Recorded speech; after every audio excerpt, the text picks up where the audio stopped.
안녕하세요 여러분, 핏빵입니다. 자, 오늘은요 우리가 워킹데드의 CG에 대해서 한번 얘기해볼까 합니다. 뭐 웬만하면은 말 안 하려고 했는데 지난 에피소드에서 사슴이 우리에게 어마어마한 충격을 가져다 줬죠. 그래서 이번 영상을 통해서 워킹데드 CG에 잘 쓰인 예, 그리고 잘 쓰이지 못한 예를 한번 살펴볼까 합니다. 자, 우선은 우리가 단점부터 얘기를 해보죠. 워킹데드가 역사적으로 좀 폭파에 굉장히 약했습니다. 자, 우리가 두 가지 장면을 좀 살펴볼게요. 첫 번째가 시즌 1에서 CDC 연구소가 폭파되던 장면. 그리고 두 번째가 시즌 5 1화에서 캐롤이 터미너스 집단을 폭파시키던 장면.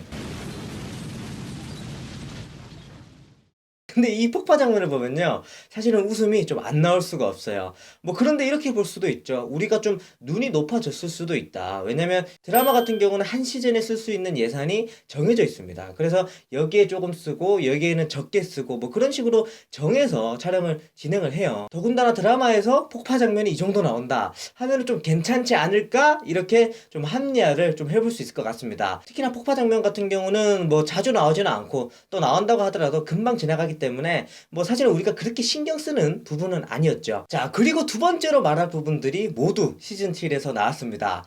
우선 가장 짜증났던 부분은 시즌 7에서 힙스터 집단이 새로 소개된 장면이었죠. 이 장면에 대해서 간략하게 설명을 해보면, 릭이 자디스를 따라서 높은 곳으로 올라갑니다.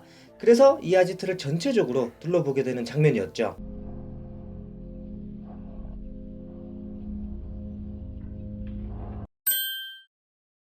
그런데 이 장면에서 CG를 너무 못 썼기 때문에 뭐 릭 뒤에 있는 것이 UFO다, 아니다 비행기다, 아니다 저거는 사실은 내관이다, 뭐 그런 말들이 굉장히 좀 많이 나왔었어요. 이 CG가 그냥 넘어갈 게 아닌 게 장면 자체가 굉장히 중요했어요. 왜냐면 힙스터 집단이 우리에게도 그렇고 또 캐릭터에게도 그렇고 새로 소개되는 장면이었기 때문에 이 집단이 어떤 특성을 가지고 있나 뭐 그런 부분을 단적으로 보여줄 수 있는 장면이었거든요. 그래서 집중력을 이렇게 막 가지고 보는데 갑자기 CG 처리가 저렇게 되니까 집중력이 깨질 수밖에 없죠. 그래서 뭐 웃음까지는 아니더라도 야 이거 뭐야, 그런 말을 대부분 좀 하지 않으셨을까 생각을 합니다. 그리고 이번 주 에피소드를 보죠. 와우, 사슴이 등장했습니다. 정말로 웃긴 사슴이 등장했습니다. 사실은 숲속에서 등장한 사슴 같은 경우는 괜찮았어요. 그런데 그 다음 장면이 문제였죠. 릭이 좀비랑 싸우다가 사슴을 또 발견하는데, 와, 이 장면을 보면요, 마치 미래 기술을 통해서 화상통화를 하듯이 CG를 썼습니다. 뭐 이 부분 같은 경우는 워킹데드 모든 장면을 통틀어서 최악의 장면이 아니었나, 그런 식으로 좀 생각을 해봐요. 자, 그럼에도 불구하고 우리가 워킹데드를 무조건적으로 비난할 수 없는 이유는 있습니다.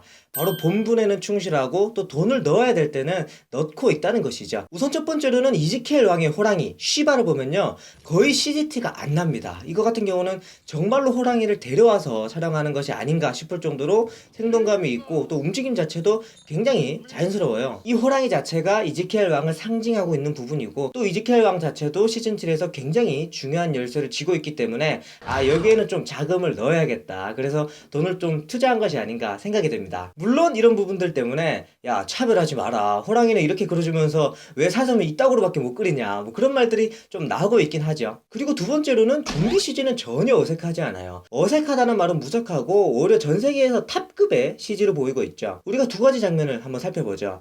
첫 번째로는 시즌 7 9화에서 등장한 좀비 대학살 씬입니다.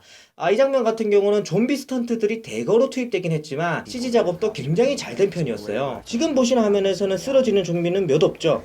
그런데 드라마로 보면 엄청나게 많은 양의 좀비가 와르르 넘어집니다. Some will be getting sliced in the stomach, some will be getting sliced at the neck, others will be getting toppled over on the side, parts going everywhere. It's gonna be a plethora of gore. 특히나 이 장면을 통해서 워킹데드 역사상 최다 좀비킬 레코드를 세웠다고 하죠. 자, 그리고 두 번째로는요, 시즌 7 10화에서 릭과 철갑 좀비가 싸우는 장면입니다. 이 장면 같은 경우는 정말로 우리 손이 막 이렇게 아릴 정도로 철이 릭의 손을 뚫고 지나갔던 장면이 있었죠.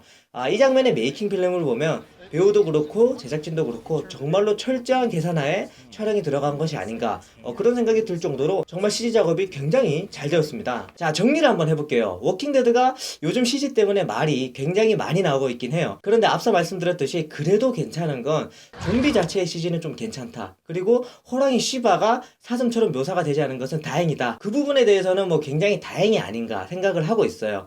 물론 사슴 정도는 좀 어떻게 해줄 수 없었나? 그런 불만을 좀 가지고 있습니다. 자, 어쨌든 앞으로 워킹데드에서 CG 얘기가 좀 안 나왔으면 좋겠네요. 여러분들의 의견은 어떠신지 댓글로 또 듣고 싶습니다. 오늘 준비된 내용은 여기까지입니다. 영상 재밌게 보셨으면 좋아요 눌러주시고 혹시나 저를 처음 보셨다면 구독 버튼 눌러주시면 감사하겠습니다. 저는 지금까지 필파였습니다. 안녕!